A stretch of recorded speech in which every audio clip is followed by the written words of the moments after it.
India voice, आपकी सोच, आपकी आवाज। नमस्कार, आपका बहुत स्वागत है इंडिया वॉइस पे। मैं हूं आपके साथ समृद्ध मिश्रा। वक्त तो चला है हमारी खास पेशकश खबर दिन भर का, तो बुलेटिन की शुरुआत करते हैं। राजस्थान विधानसभा में पारित धर्मांतरण विरोधी कानून पर राज्य के मंत्री जोगाराम पटेल ने कहा कि राजस्थान विधानसभा में धर्मांतरण विरोधी विधेयक जबरन या अन्य कारणों से किए जाने वाले धर्मांतरण को रोकने के लिए जो है वो लाया जा रहा है। हमारा मानना है कि इस कानून के लागू होने के बाद राजस्थान में जबरन धर्मांतरण के मुद्दे सुलझ जाएंगे। कानून में बार बार अपराध करने पर संपत्ति जब्त करने और तोड़फोड़ करने सहित कठोर दंड जो है इसका भी प्रावधान इस कानून में है। इसी के साथ आपको बता दें कि अगर लव जिहाद का कोई मामला सामने आता है तो इस कानून के तहत 10 साल तक की सजा जो है दी जाएगी। ये भी बात जो है मंत्री ने साफ तौर पे कही है। देखिए, राजस्थान और हिंदुस्तान के परिप्रेक्ष्य में जहाँ जहाँ भी जबरदस्ती या अन्य कारणों से धर्मांतर कराया जाता है, उसको रोकने के लिए राजस्थान विधानसभा में अन्य राज्यों की अपेक्षा अधिक सख्त बिल लाया गया। विधानसभा में इस पर डिबेट के बाद पारित किया गया और माननीय महामहिम ने नियमानुसार इस पर अपनी स्वीकृति दी है और ये कानून अब लागू हो रहा है। इस कानून लागू होने के बाद हमारा ये मानना है कि राजस्थान में जबरदस्ती धर्मांतरण का जो विषय आते हैं, आपसी समाजों में जो वैमनस्य होता है, शांति व्यवस्था भंग होती है और किसी बहन बेटी या भाई को प्रलोभन की मार पर झांसा दे करके, आर्थिक झांसा दे करके जो धर्मांतर कराया जाए, वो करीब करीब रुक जाएगा। चाहे कोई भी धर्मावलंबी वाला हो, कोई भी परिवार हो, अब उसमें प्रेम भाव और सामंजस्य रहेगा। वो जो मिशनरी काम कर रही है, सामूहिक रूप से धर्मांतर करवाए जा रहे हैं, उन पर भी पूर्ण रूप से रोक लगेगी और बार बार करेंगे तो उसमें सख्त कानून संपत्ति जब्त करने और गिराने तक के प्रावधान है। लव जिहाद जैसी जो घटनाक्रम सामने आते हैं उसमें भी रोक लगेगी। हमने उसकी जो परिभाषा दी है, उस परिभाषा में जितनी विस्तृत परिभाषा है, लव जिहाद अपने आप में कोई परिभाषित नहीं है, लेकिन ऐसे जो भी प्रकरण आएंगे वो भी इससे प्रभावित होंगे और अगर कोई लव जिहाद का प्रकरण आएगा तो अब इस कानून में 10 साल तक की सजा है और मेरा मानना है कि अब इस तरह का कोई अपराध करने की हिम्मत नहीं करेगा। राजस्थान भाजपा प्रदेश अध्यक्ष मदन राठौर ने एसएमएस अस्पताल में हुई अत्यंत हृदयवाद्यत दुर्घटना का यहां पर जो है अत्यंत दुख बताया है। उन्होंने कहा कि भाजपा सरकार ने इस घटना की उच्च स्तरीय जांच के आदेश तुरंत जारी किए हैं। अधिकारियों को सख्त निर्देश दिए गए हैं कि वे जांच पूरी पारदर्शिता और गहनता के साथ हो और भविष्य में इस प्रकार की दुर्घटना की पुनरावृत्ति न हो। इसके लिए सभी आवश्यक व्यवस्थाओं को तत्परता से दुरुस्त किए जाने की भी बात कही गई है। मदन राठौर ने बताया कि राज्य सरकार पीड़ित परिवारों के साथ पूरी संवेदनशील और संजीदगी के साथ जो है खड़ी है। मुख्यमंत्री भजनलाल शर्मा ने रात 2 बजे ही घटनास्थल का दौरा किया था और अस्पताल की व्यवस्थाओं की यहां पर जो है समीक्षा भी उनकी ओर से की गई थी। उन्होंने घायलों के लिए समुचित उपचार और परिजनों को हर संभव सहायता देने के निर्देश भी यहां पर दिए हैं। तो मदन राठौर ने अस्पताल हादसे को अत्यंत दुखद बताया है और सरकार ने यहां पर उच्च स्तरीय जांच के आदेश दिए हैं। ये बात भी उन्होंने कही है। 2 साल से, पहली बात तो 2 साल उनको गिनती तो आती नहीं है, फिर भी लेकिन कोई बात नहीं, मान लो 2 साल हमारे इतने काम हुए। पानी के मामले में देखिए, हमारे मुख्यमंत्री ने संवेदनशीलता दिखाई, ERCP का काम किया, बिजली की सुव्यवस्था करी। पहले बिजली मिलती नहीं थी, अब हमको बराबर बिजली मिल रही है, सड़कें बन रही है, विकास हो रहा है। राइजिंग राजस्थान में इतने MOU हुए, इंडस्ट्रीज लग रही है, रोजगार मिल रहा है, 1 लाख से अधिक लोगों को रोजगार दे दिया है। और इसके अलावा भी देखिए कितने लोगों को और MSP का लाभ दिया, किसानों को मिनिमम सपोर्ट प्राइस बढ़ाया, गेहूं का बढ़ाया, तिलहन में बढ़ाया, सभी मामलों में हमने MSP बढ़ाई है, किसान को समृद्ध किया है। अभी पानी की व्यवस्था पर्याप्त हुई है, सभी मामलों में हम आगे हैं, हमने सब काम किए हैं। कांग्रेस ने तो कुछ भी नहीं किया। तुलना कर दो कांग्रेस की और हमारे 2 साल के, कांग्रेस के 2 साल और हमारे 2 साल की तुलना कर दो। कांग्रेस ने 5 साल में जो काम नहीं किए वो हमने 2 साल में करके दिखा दिए, पता चल जाएगा। पहले भी धूल चटाई है, इस बार भी धूल चटाएंगे कांग्रेस का। तो खींचतान चल रही है ना, अभी कुछ तो कुर्सियां पटका रहे हैं एक दूसरे के खिलाफ। जो चुनाव उनके हो रहे हैं, मुक्कम धक्कम मुक्की, कभी तो वहाँ कोटा में धारीवाल वर्सेज वो प्रहलाद, अब वो प्रहलाद कहाँ हिरण्यकश्यप के उसके चक्कर में फंस गया बेचारा, वो उसमें फंस गया, वो वहाँ वो दम घुट रहा है उसका। तो ऐसी कांग्रेस के अंदर तो स्थिति ऐसी है कि मजाक बन करके रह गई है। कांग्रेस कोई पार्टी नाम की चीज ही नहीं रह गई, वो बिखर चुकी है, पूरी तरह से बिखर चुकी है। उनका आंतरिक कलह इतना है। कांग्रेस के उस समय के जो मुख्यमंत्री गहलोत साहब ने अपने ही उप मुख्यमंत्री को नकारा, निकम्मा कहा, वो हमेशा उनको तीर की तरह चुभता होगा।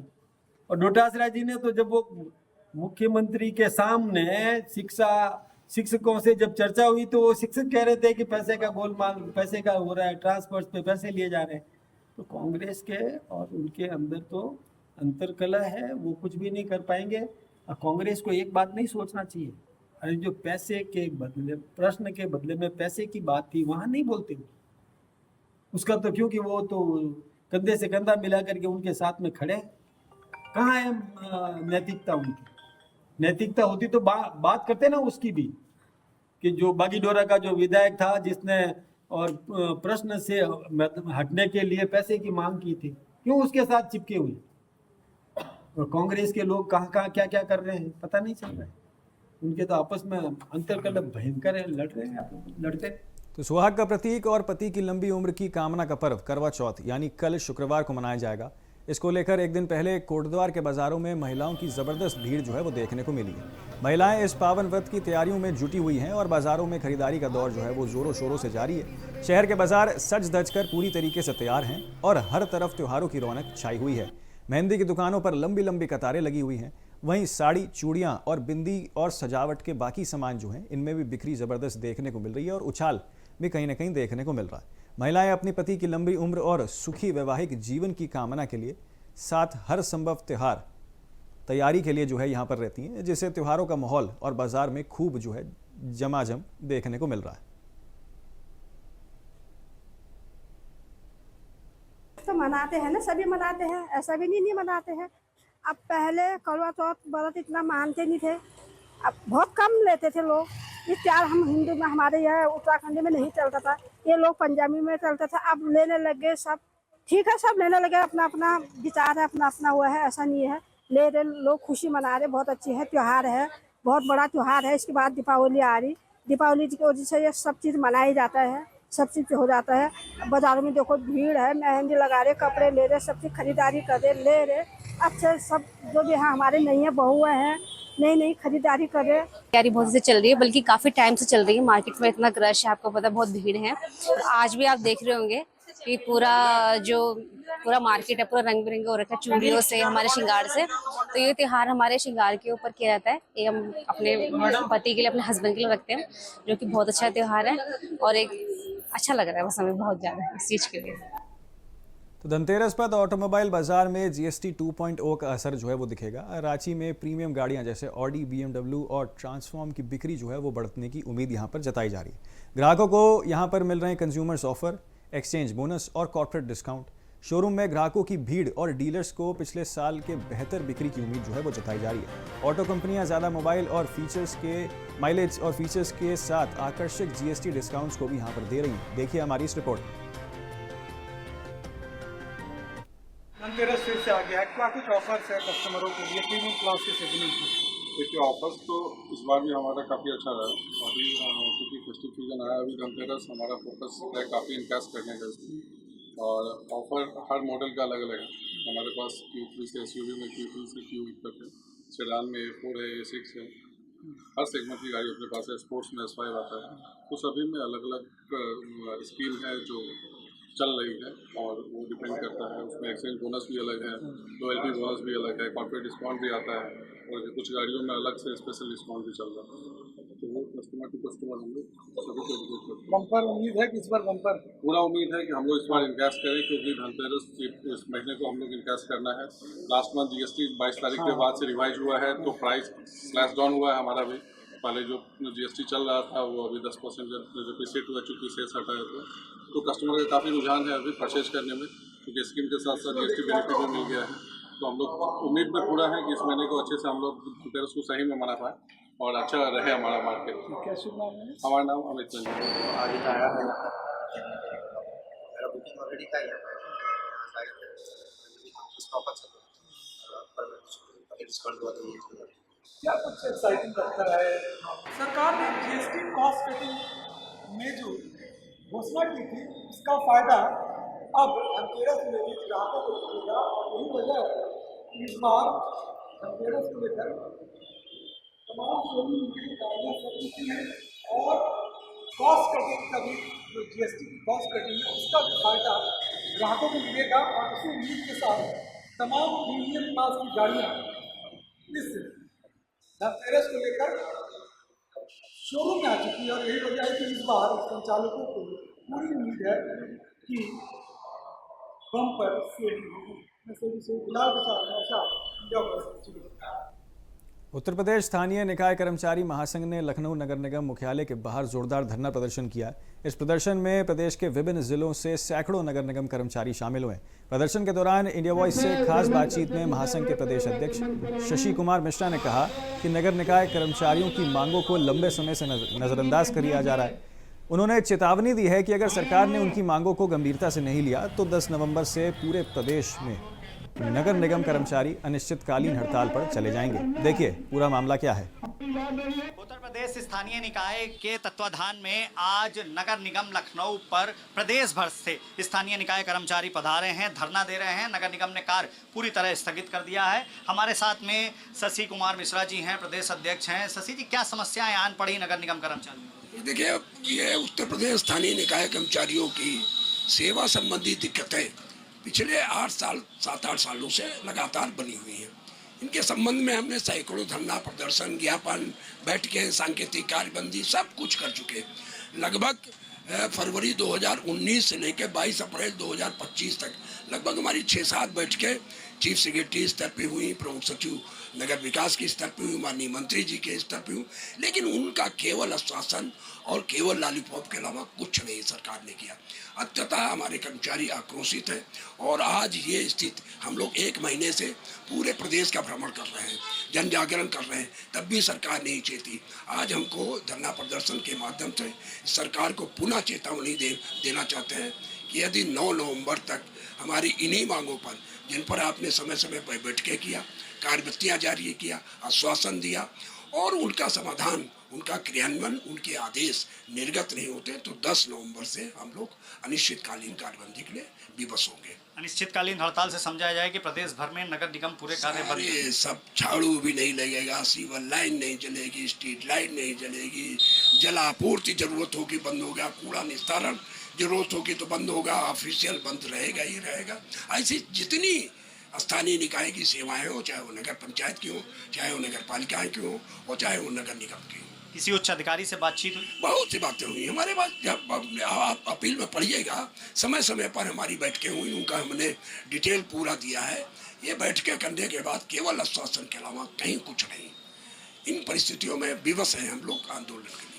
धन्यवाद हमसे बात करने के लिए। तो हमसे बात कर रहे थे उत्तर प्रदेश स्थानीय निकाय कर्मचारी महासंघ के अध्यक्ष शशि कुमार मिश्रा। और जैसा कि मैं आपको अपने कैमरामैन से कहूंगा कि पीछे दिखाएं कि किस तरीके से लोग यहाँ एकत्र हो रहे हैं। अभी ये लोग ज्ञापन देने के लिए जीपीओ पर जाएंगे। इनका साफ तौर पे कहना है कि अगर इनकी जो मांगे थी, उन मांगों को लेकर के प्रमुख सचिव नगर विकास के साथ में, नगर विकास मंत्री के साथ में तमाम बैठकें हो चुकी हैं, आश्वासन मिला, लेकिन आज तक उन बैठकों का कोई नतीजा नहीं निकला, इनकी मांगें पूरी नहीं हुई। और अगर इनकी मांगें पूरी नहीं होंगी तो 10 नवंबर से प्रदेश भर में नगर निगम के जो कर्मचारी हैं वो हड़ताल पर चले जाएंगे। वीडियो जर्नलिस्ट रोहित श्रीवास्तव के साथ पुनीत मोहन, इंडिया वॉइस, लखनऊ।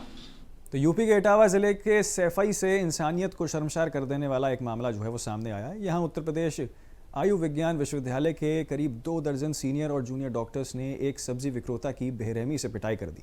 घटना बुधवार रात अमरसीपुर मोड़ की बताई जा रही है। पीड़ित 28 वर्षीय नेम सिंह, जो अपने बहनोई प्रमोद कुमार के यहाँ रहकर सब्जी की दुकान जो है वो चलाता था, ने डॉक्टर्स को बताया कि टमाटर 40 रुपये किलो है। इस पर डॉक्टर्स ने 20 रुपये किलो देने की मांग की। दुकानदार ने इनकार करते ही डॉक्टर्स जो है वो भड़क गए और उसे कूट दिया और उस पर टूट पड़े। जान बचाने के लिए वह पास की किराना दुकान में जो है भागने लगा, लेकिन डॉक्टर्स वहाँ भी पहुँच गए और लाते घूसों से उसकी जमकर जो है पिटाई की। मारपीट में दुकानदार का मोबाइल टूट गया और उसे मुंह से खून भी निकल आया। डॉक्टर्स घटना के बाद मौके से फरार हो गए। स्थानीय लोगों ने घायल को संभाला और वीडियो सोशल मीडिया पर वायरल कर दिया, जिसका सीसीटीवी फुटेज भी जो है न्यूरोसर्जन विभाग के एक प्रोफेसर समेत कई डॉक्टर्स के शामिल होने की पुष्टि जो है यहाँ पर हुई है, जिससे इलाके में काफ़ी ज़्यादा गुस्से का माहौल है। तो किस तरीके से सीसीटीवी फुटेज में भी यहाँ पर देखिए कैद हुआ है कि डॉक्टर्स ने बर्बरता दिखाई है और लाते घूसों से जो है यहाँ पर एक दुकानदार को पीट डाला।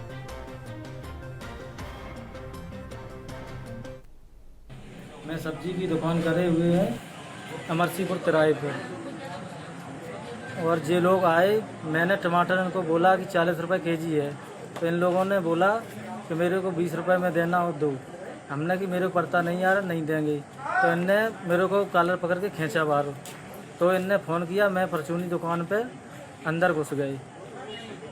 फिर इन लोगों ने कम से कम 100-200 आदमी बुलाए। उसके बाद काउंटर फांदते हुए इन लोगों ने मेरे को मारा पीट किया। तो छत्तीसगढ़ के भिलाई में आयोजित सांसद खेल महोत्सव ट्रॉफी अनावरण कार्यक्रम के दौरान दुर्ग संसदीय क्षेत्र के सांसद विजय बघेल ने युवाओं और बच्चों को खेल के प्रति प्रेरित किया। उन्होंने कहा कि आज का बचपन मोबाइल फोन में उलझ कर रह गया है, जिससे बच्चों की शारीरिक सक्रियता जो है वो कम हो रही है और मोटापा, मधुमेह जैसी बीमारियां जो हैं वो उनके चारों तरफ घिर रही हैं। उन्होंने कहा कि इसी चिंता को ध्यान में रखते हुए प्रधानमंत्री नरेंद्र मोदी ने निर्देश पर जो है यहाँ पर खेल महोत्सव यानी कि सांसद खेल महोत्सव का आयोजन किया जा रहा है, जिसकी थीम खेलोगे तो फिट रहोगे तो हिट रहोगे और देश को हिट बनाओगे। इस महोत्सव की शुरुआत 15 अगस्त को राजेश पटेल बास्केटबॉल मैदान से मशाल रैली के साथ हुई है। विजय बघेल ने बताया कि दुर्ग लोकसभा क्षेत्र में अब तक 4.80 लाख यानी कि तकरीबन 5 लाख लोगों का पंजीकरण हो चुका है, जो कि देश के सभी 543 विधानसभा क्षेत्रों में सबसे अधिक माना जा रहा है। उन्होंने कहा कि मैदान में आना और पसीना बहाना अब जरूरी हो गया है। रिकॉर्ड बनाना जितना कठिन है, उसे बनाए रखना उतना भी कठिन है। महोत्सव में कुश्ती, वेट लिफ्टिंग, योग आसन, एथलेटिक्स, बास्केटबॉल और पारंपरिक खेल जैसे कि कुर्सी दौड़, फुगड़ी, खो खो, कबड्डी और गेड़ी दौड़ जो है इसमें शामिल है। ये प्रतियोगिताएं 3 आयु वर्ष 9 से 15 वर्ष, 16 से 30 वर्ष और 30 वर्ष से अधिक में कराई जाएंगी। सांसद ने जताया है कि देखिए कार्यकर्ताओं को इस सफल श्रेय का दिया जाना चाहिए।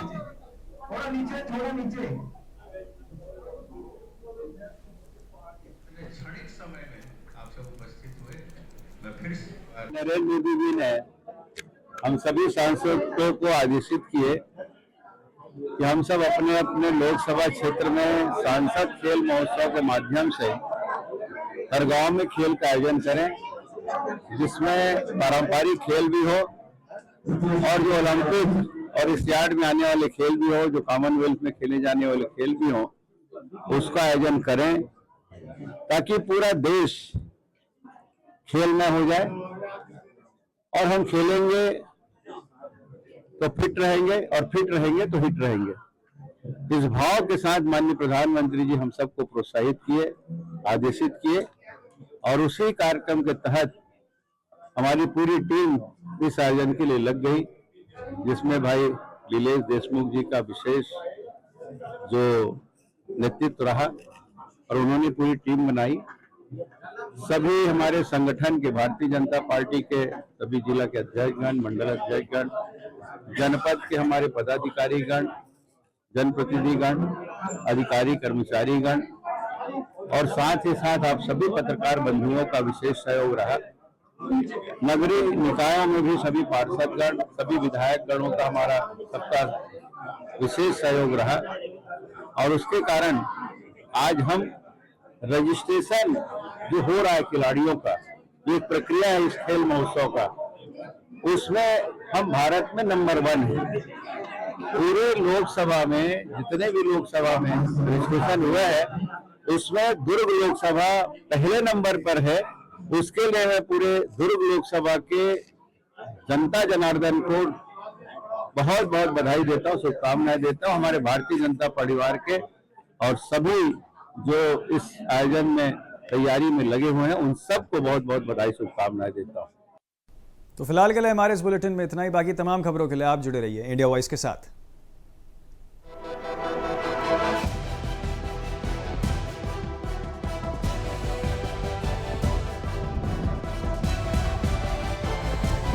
इंडिया वॉइस, आपकी सोच, आपकी आवाज।